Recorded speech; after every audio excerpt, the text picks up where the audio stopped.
What's good, YouTube? SlenderRevolutionX here, coming to you guys today. I got some dueling book playthroughs with the World CHALICE ORCUST deck. That way you guys can kind of see how combos work.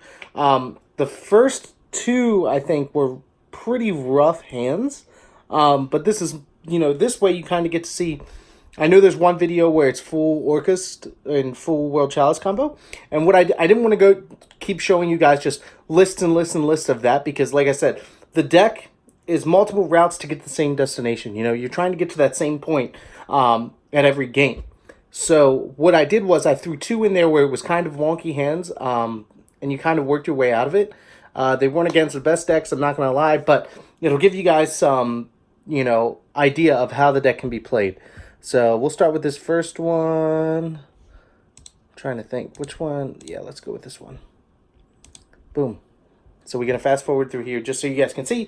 It's not a whole lot. As you guys can see, this hand would be like full combo, but I'm going second. So the issue with the deck is it really wants to go first.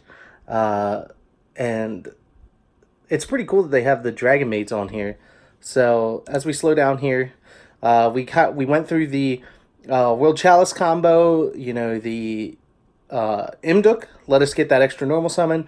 Normal summon the World CHALICE. After Imduk went to grave, I believe we used the Guard Dragon or Imduk's effect to special summon the Guard Dragon, then went into Phoenix. And this is kind of where we were at. Oh, no. This was... We went from Orb to Imduk into the World CHALICE. So we kind of had free plays. This would be full board if this zone wasn't being taken up by the Dragon Maid. Because you would be able to get over here to put your Borlord Savage and put your World CHALICE here. So we kind of got to go through in weird plays. Go to the Mermaid play. Goes through. Keep making. There's our Ib play. Go through. Search the Sorrow. Make the Galatea, and then here I was like, well, do I make the Savage Dragon and then go into Nightmare combos, or do I go right into the Decode Talker? Oh no, I think I was like, do I go into the Decode Talker and make moves from there, or do I just go into the Borlo Dragon? Because that is something that I switched in the deck. We ended up taking out Saryuja and putting Borlode in, which I think is a way better option because it gets over problem monsters. So I think that's what I end up doing here. Yep. So there's the Borlode, the effect of Ib. So then we have that piece there. And I'm pretty sure, yeah. So the guy just left the duel because at this point, I don't know what that backward was or the relaxation. So he's either going to return it to hand. So no matter what it did, it was a commanding position. But there's a different avenue that you guys can go through if you have issues trying to get over big monsters. Borlode does that for you. So there's our first replay. Let's go to the second one. Good luck, same to you, blah blah blah, all that stuff. I believe I go second here as well, which kind of sucks. Oh nope, I get to go first. Sweet. So we have a pretty decent hand. It's not awful. I was debating here whether to go into the Ib early or make the Imduk play, go into just our Nightmare combos. So there are times where you're going to have to just go straight into Orcus combos because you don't have a playable hand. But as you guys see, I do have the World Legacy Sorrow, which does allow me to have a couple negates on board. Blah, blah, blah. Nightmare combo. Oop, I had some issue with Dueling Book being annoying. Effective Nightmare. Going through, doing normal plays here. There's our decode. So I assumed, go into decode, make the decode play, make the Dingirsu play, symbol effect, put symbol back on blip you guy, banish wand, go into the second Galatea. So now we have that live engraved. And we already have the World Legacy Sorrow. So we have a lot going on here. We have the Babel. That's just going to play itself, which is pretty cool. Set, kind of the bait. I could have foolished out the other Nightmare, I think. But I was like, oh, are we playing the new Fire Fists?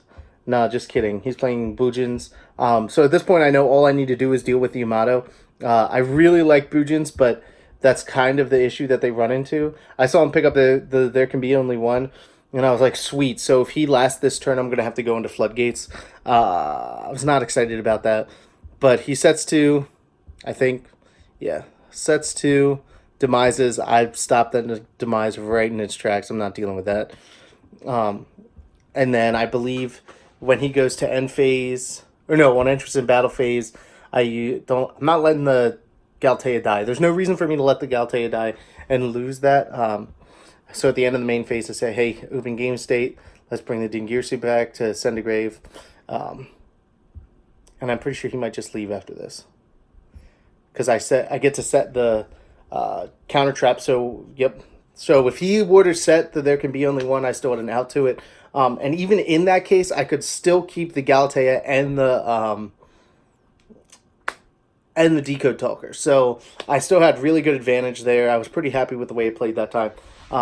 So here, and then the third duel is a guy I play. I think he says he's just getting back into Yu-Gi-Oh! So let's see how this goes. I end up winning, so I get to go first and do whack stuff. So we'll try to keep going through here pretty quick, because like I said, this is a lot of paths to the same conclusion. So open up, I see that I have like 95% full combo, I think. I don't know if I can do...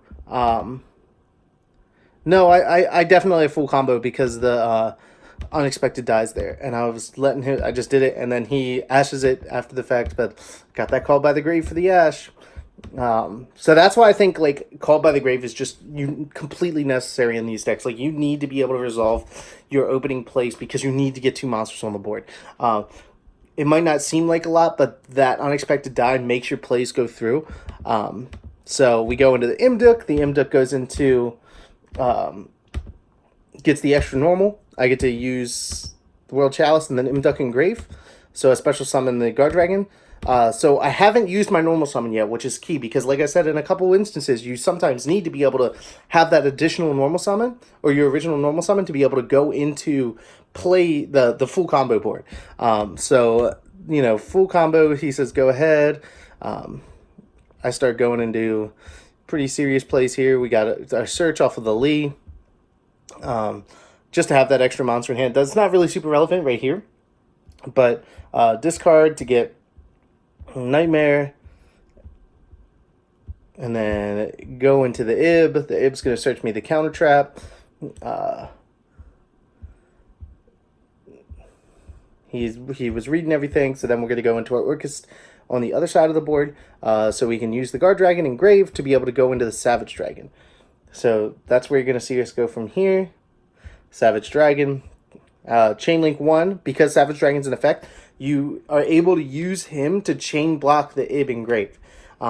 So if they were to try to ash the Ib and Grave, they cannot because they need to be able to respond to the Savage Dragon. So Savage Dragon's on board. We go Orcust combo from here. And there's our Decode Talker. And then we're going to use the Lee to get the Lee back because we haven't used our normal summon, right? And you need to go into the second Galtea. You need to be able to have the 2 effect monster. You're going to have the Dingirsu and the additional effect monster. And I didn't want to get rid of the World Chalice because I didn't know what I was playing against, and that's a really impactful card. So I go ahead and use the Lee here. Go into the Dingirsu. Dingirsu add back Symbol Skeleton. And that way I have the live Dingirsu on my opponent's turn. Then we go into the second Galtea, but it's because Dueling Book's weird. There you go. Second Galtea. He was like, holy shit, I'm just getting back into Yu-Gi-Oh! And I was like, dude, it's not a great time to come back from what he's playing. You guys will see that in a minute. I do really like what he's playing, but it's just like not super great. So what a board, and he doesn't even know because I still have the Dingirsu engraved that's live. And I just expressed my joy of playing World Chalice to him. You know, he's just playing Cosmos, which, like I said, I really like Cosmos, but it's really hard for that deck to kind of compete right now. Our conversation's kind of funny on here. So he's got the Sword Trooper, he's got that, and I said, I'm not going to deal with that guy. We're going to go ahead and negate his effect, destroy him, just because I wanted to be able to use the Babel. He was trying to target the Babel. I wanted to be able to use those Orcust effects on my opponent's turn. So there's that. And I was unsure what he was saying, so I brought that back to let him read. But so now we got the Cosmo effect, blah, blah, blah. He's going to go through. Pay 500, battle phase, he attacks over. And at this point, I could care less about the World Chalice. Like, if that's what you want to destroy, that's fine, because I don't think he's going to go into anything in the extra deck that I can't out. So I'll let that happen, and he goes to main phase 2 and end phase, and I said, still in end phase, I'm going to do all the work stuff. The banish symbol for the Dingirsu. We're going to banish the back row, because I didn't know what it was. I didn't want to mess with it. So send that to grave. The Galatea now to put the simple skeleton back to set the crescendo, to have the follow-up play on my turn. So those are pretty much the duels, guys. If you guys like them, please let me know. I'll continue to give you guys some more of these, maybe a little more in rated. This was unrated just to try to get my bearings straight and give you guys some more combo-based stuff.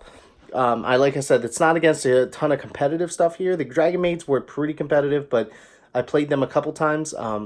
But I just wanted to give you guys a good foundation of what the deck is about, and something for you guys to follow if you really want to build this deck. I personally love playing it, but yeah, if you guys like the video, like I said, give it a thumbs up.